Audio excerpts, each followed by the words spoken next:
Hello there. I'm Coach Abby. Thank you once again for joining me on Love Advice TV.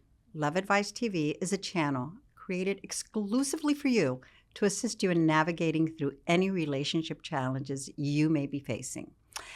How many of you are watching this video secretly wishing your ex regretted the hurt they caused you? You know, that constant feeling of emptiness you feel while they are out there flaunting their happiness. It's okay. It's all right. It's human to feel this way. Now, this is the motivating purpose of this video, though. It's how to trigger regret in your ex without saying a word. Now, don't get me wrong. This isn't about revenge or about playing games. It's about positioning yourself in such a way that your absence becomes more powerful than your presence ever was. Now, regret doesn't come from words. It comes from energy, from what your ex sees, what they feel, their senses, not from what you tell them. And today, I'll show you how to do exactly that, silently, powerfully, and with absolute class. But first, let's start with the psychology of regret. Your ex doesn't regret because you beg or plead or explain how much they hurt you. Not at all. They regret when they feel a loss of value, when they realize you're no longer orbiting them emotionally. What triggers in them this loss of value? Simply put, when you exhibit unexpected confidence, unshakable silence, evolution they didn't anticipate, that's when the realization that you're not waiting for them anymore surfaces. But you may question, how do you convey your stance if you have no communication with them? First, you must find it helpful to take the free assessment questionnaire below. It's designed to help you figure out the dynamics that once existed. It's so important. Secondly, let's focus a bit on the silent signals, which often lead to them regretting not having any communications with you by sharing moves you can make without ever saying a single word. The first one I call the controlled disappearance. You're gone. You're not emotionally messy, no angry post, no begging. You simply vanish from their emotional radar. This creates tension and, most importantly, mystery. The second one is an unexpected glow-up, as I like to call it. Maybe it's a style shift, a new energy, a brighter mood. You're not announcing it. You're living it. When you look unbothered and better than ever, curiosity sparks.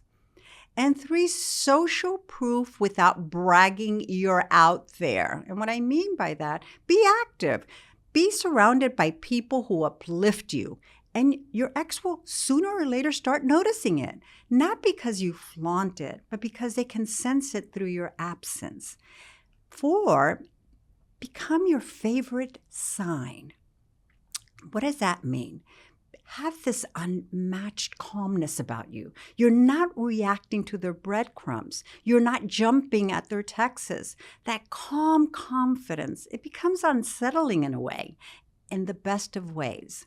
Regret doesn't hit all at once because we are always expecting, Abby, when are they going to regret losing me? It's a slow process. It does. It builds up slowly, then comes in waves. Initially, your ex feels relief after the breakup. Believe me, then curiosity starts creeping in.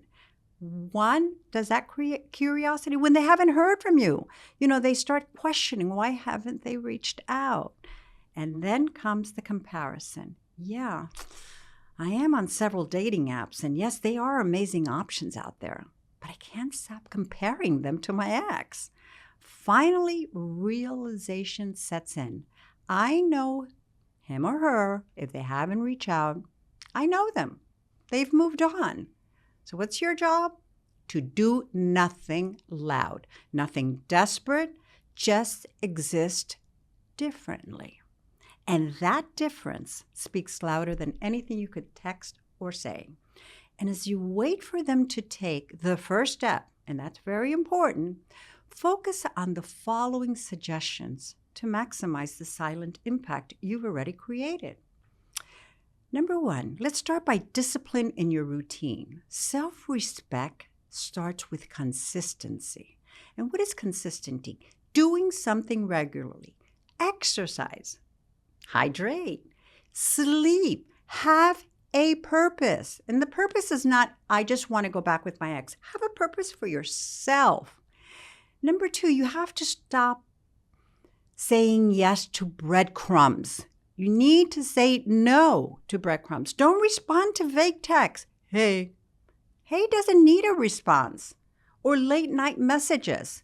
These, hey stranger, just checking in. No, you're not available for half-effort energy anymore.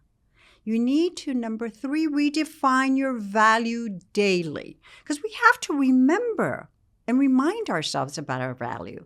So what makes me more valuable? Journal it. What am I offering in love? This helps you radiate strength instead of lack.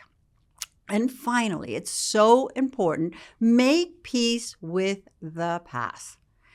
Silently, you don't need to prove anything. You just need to live in your wholeness. That's what's important. When we stay in the past, that's what leads to depression. When we go and we're living in the future, we're full of anxiety. If you stay in the present, you stay calm. That's where peace lives. In the present, not without the coulda, woulda, shouldas, or the maybes. Eventually, silence becomes too loud for your ex to ignore. You may get a subtle check-in. Hey, I hope you're doing okay. Or a question that doesn't really need an answer. But this is the turning point, and the strongest thing you can do is through it all to stay centered. You can respond, be polite, but not eager. You respond with dignity, or you don't need to respond. It all depends. It's all very unique to how the breakup unfolded. Our videos are very generic. It's organic. They're talking to most of us.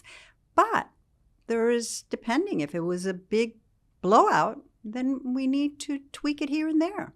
Remember that regret is a doorway, not a guarantee. It lets them walk back through it on your terms, though.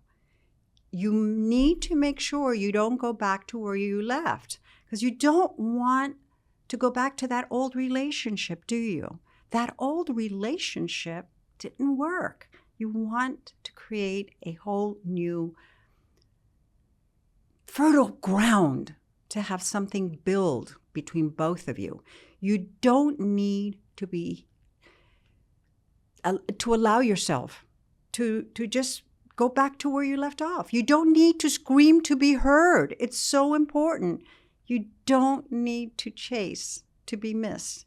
You don't even need to talk to be unforgettable. Sometimes the loudest messages you'll ever send is your silence. And remember, you're not alone. You're never alone in this. Please don't hesitate to book a one-on-one session with me. It's always my pleasure to assist you in any way I can. Remember that all relationships come with their own little dynamics, and sometimes we want to apply, it's almost like no contact. It's not a one-size-fits-all. Figuring out a way back and the stance you should take is uniquely designed for you through a coaching session, because what you don't want to do is make a mistake along the way and create more distance if they are reaching out. So once again, thank you for joining me today. As always, if you found this video helpful, please don't forget to like and subscribe for more tips on personal growth, mending broken relationships, and everything in between. Until next time, I'm Coach Abby.